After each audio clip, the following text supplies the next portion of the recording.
मतपत्रिकांचा हट्ट करणाऱ्यांना दणका, सर्वोच्च न्यायालय म्हणालं निवडणूक कशी घ्यायची ते आयोग ठरवेल.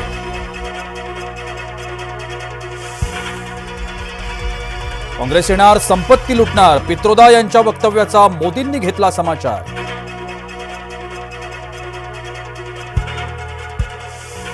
शक्तीप्रदर्शन करत पंकजा मुंडे यांनी भरला अर्ज. पंकजा मुंडे यांनी व्यक्त केला विजयाचा विश्वास. आधी अयोध्येत नाक घासा मग प्रचार करा, अमित शहा यांचा राहुल गांधी यांना सल्ला.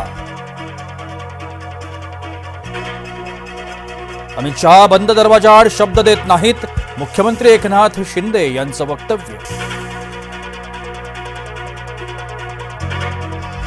शिवबाठाला काँग्रेस कुत्र्यासारखं वागवते, आमदार रवी राणा यांचा घणाघात.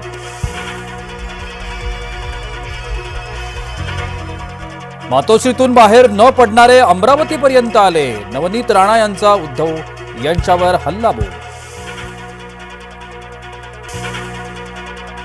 विरोधक राहुलना नेता मानत नाहीत, राहुल गांधी अपरिपक्व नेता, फडणवीस यांची टीका.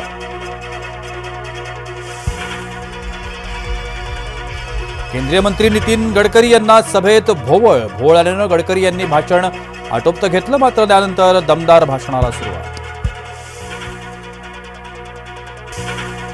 प्रवीण राऊत यांची मालमत्ता जप्त, पत्राचाळ भ्रष्टाचार प्रकरणी न्यायालयाचा दणका.